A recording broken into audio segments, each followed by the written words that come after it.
मालकिन नेक दे दी चाय के बा। मनोरमा। हाँ चाची। इला नाव के दे दा। ठीक बा। अरे ए मनोरमा। हाँ माई। ऐसे पैसा ना दिहल जाला। पहले डी बाबा के चढ़ा के 5 बार लड़का के औंच के फिर मुड़न के पैसा दियाला। सुन ना ए बहनी लोग, अब ई हमनी के ज्ञान दी हैं। जैसे लागत है कि 4 गो पोता के अकेले मुंडल कई चुकल बाड़ी। और जकरा अंगना में पतझड़ होला ना, ओकरा के दूसरा के अंगना के पतझड़ नीक ना लागेला। अरे बिमला, ढेर नहीं के बोलत तू।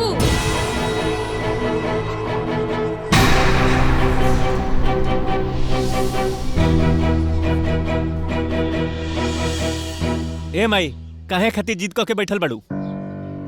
हम ई बात के पहले भी कहले बानी और आज हम फिर से कहतनी कि हम दूसर बियाह ना करब। विनोद, भौजी अपनी जगह पे एकदम सही बाड़ी। अगर तू दूसर बियाह ना करबे तो घर के वंश कैसे मिली? अरे बहनिया, विनोद का भी कितना उम्मीदें हो गई बा। अरे देर सवेर लड़का बच्चा हो जाई ना। आप कौन सा बेर सवेर लागी बाबूजी? अरे वैसे भी 5 साल में आम के पेड़ भी फल देवे लागेला। अभी ना कहिए बाबूजी कि इनका कोक इमली का पेड़ है जो 30 साल में फरी।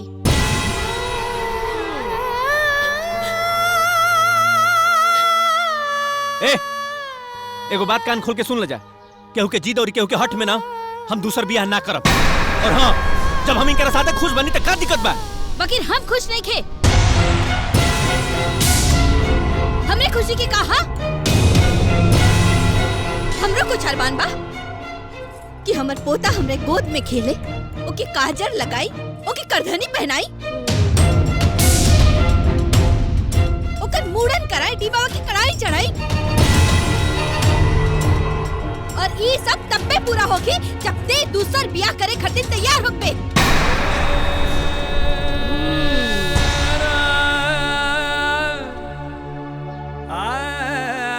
माई, हम दूसर बियाह ना करब।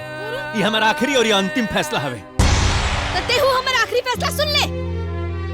ते दूसर बियाह करे खातिर तैयार ना होबे ना, तो हम हूँ आज के बाद अन्न जल ग्रहण ना करब।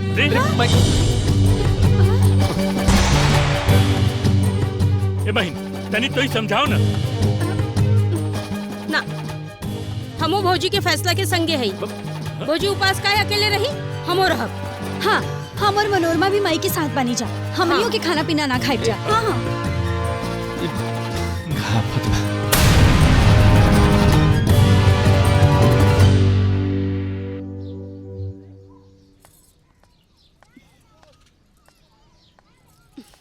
अम्मा जी, बुआ जी, खाना खा ली? बबनी खाना खाला? ना खाई, लेके जो। अम्मा जी, ठीक नहीं खे लागत ना, रउआ सब खाना नहीं खे खा रहल बानी। कहलस ना भाभी, लेके जा। अम्मा जी, खा ली ना रउआ, इतना जिद ना करी ना, खा ली। सुनाई नहीं के पड़त, बोली ना, ना खाई।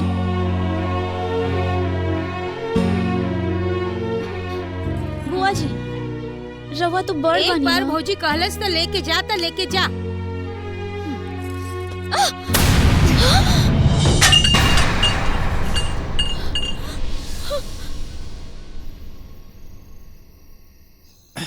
अरे लियावा गीता खाना में। ए बेटा, बहुत तेज भूख लगत है। लियावा जल्दी। हाँ, जल्दी लियावा खाना। ए, पैर दबा। हाँ बुआ। बाबूजी। अरे वाह, 3 तरह के सब्जी, वाह। हाँ, हाँ खाए के तो ये। अरे मशरूम तो बड़ा बढ़िया बनला। अरे दे दा लोगन के भी खाना दे दा बहू। जी बाबूजी। हाँ दे दा। आओ लोग भी खा लें। हाँ दे दा। अम्मा जी, बुआ जी, खाना खा ली ना? हट। चल। अम्मा। ए बुआ। बुआ जी।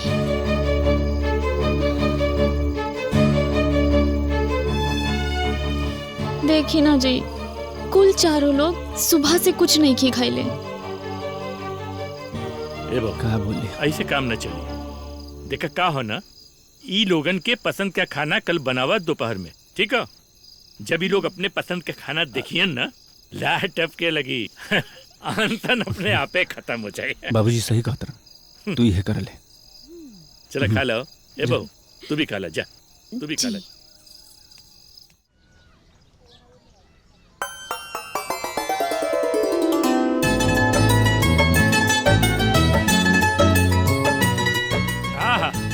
विनोद, हाँ बाबूजी। अरे का कचौड़ी और सब्जी एक नंबर, का बात है। इतना स्वादिष्ट खाना ना बहुत किस्मत वाला लोगन के खाए के मिलेला। बड़ा ही किस्मत वाला। लिया, बस करे बेटा।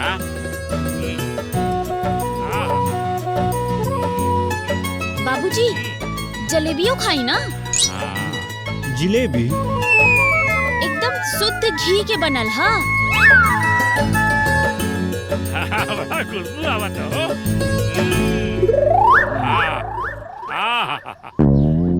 आह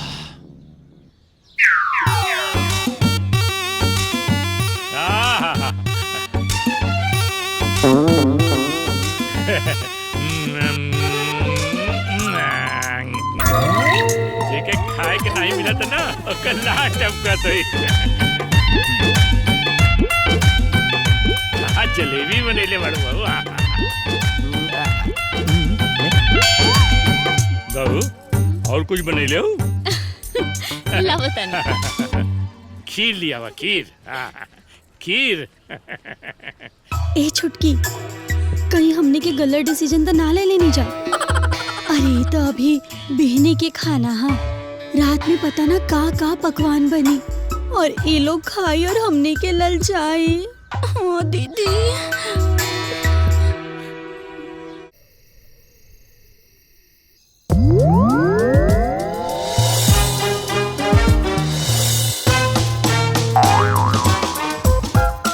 बाबूजी पनीर के सब्जी कैसन लागल? अरे पनीर का सब्जी पूछे तो ये बड़ा बड़ा पनीर का पीस एक नंबर। बाबूजी आमरस भी बा। हाँ ले तो जल्दी ले।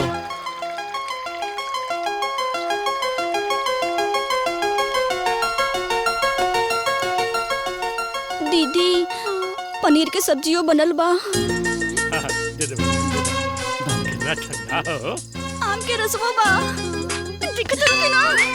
अरे हम देखते ना, सुन तो है, जब खुशबू इतना अच्छा तो स्वाद कितना अच्छा हो। एक तो सोच के ही मुंह में पानी आ गई। बाबूजी बहुत ठंडा बा। लेकिन एगो बात बोली बाबूजी, इतना गर्मी में ठंडा ठंडा आम के रस मिल जाओ, का पूछे के बा। वो गरम गरम पूड़िया है, जन्नत में आदमी चल जाई। ए बेटा हम तो कहब ना, बात कम कर और खाए पर ज्यादा ध्यान दे। हाँ हमनी का उपवास थोड़ा है ना। खा खा खा बेटा। बेटी पापड़ लिया। हाँ खाता ना तू खाना खा। हाँ खाता ही ना खाए तो कैसे कैसे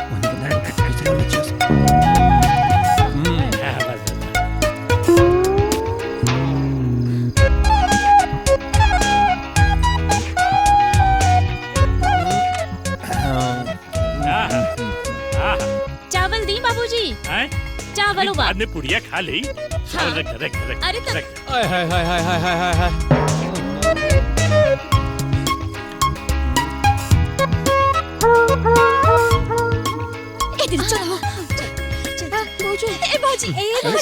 खाना निकाल देना। जान जहान बना। हाँ बड़ी तेज भूख लागल बा भौजी। निकाल दी खाना। हाँ भौजी निकाल दी। ठीक बा। देखो हम ना जाए। ले खो लेके आओ तो भौजी।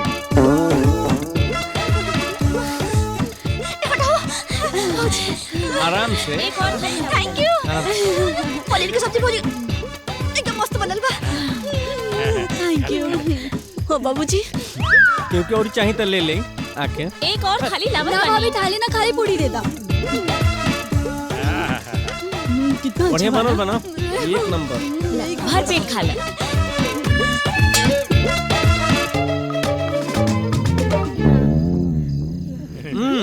कुछ और चाहिए तो बताइए सन, हमरा मेहरारू खाना बने लेबे। बहुत मस्त बनल बा। दीदी हमके पता बा रउआ हमार साथ छोड़ के ना जाए। ओके ई दोनों तो चटोरीन बाड़े। आमरस, पूड़ी और पनीर की सब्जी देख के फिसल गई। बकीर हमनी के रिश्ता के नींव इतना कमजोर नहीं थे कि बढ़िया खाना देखकर ठहर जाए। ना ना ना ना ना, ना। हम ना जी हम तो मन मार के बैठल बानी, पकड़ के रोक ले बाड़ू तो जाई कैसे। हमार तो मन पूरा पार्टी बदले के है। विनोद देखत बाड़ा ना बाबू, 2 विकेट तो गिर गल, अब तीसर को गिरे वाला है।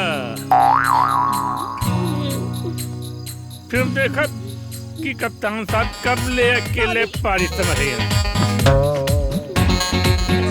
ले लो बेटा, आमरस ठंडा ठंडा पिए पिए।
विनोद 1 विकेट आउट चल गए।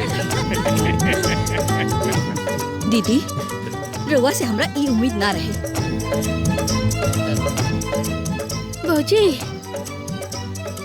कहना से कोईसन गुस्सा है, वैसे हम रउआ संगे बानी, बाकी पेट से ना दिल से। भौजी रउआ गुस्सा छोड़ दी गुस्सा। हाय देखी ना आमरस पूरी सब बचल बा, खाली ना। देखा शांति, पागलपन छोड़ दा, चुपचाप खाना खा ला, ना तो तबीयत खराब हो जाए। तो अरे मैं तबीयत खराब हो जाई तो हो जाए, ज्यादा से ज्यादा का होई, हमार प्राण चल जाई ना, लेकिन हमार प्राण ना टूटी। के प्राण न कहल जाला, एके हट कहल जाला। तू बहुत हटी हो। माई बाबूजी बिल्कुल सही कहा ताड़े, खाना खा लेना माई। पनीर की सब्जी बहुत टेस्टी बनल बा और काल भौजी तब पुलाव बनाए वाला है। ते लोग चटोरी बाड़े, तो जाके चाट। अरे भौजी अब कैली खा खा खा, तू खा। खा लेनी खा। खाली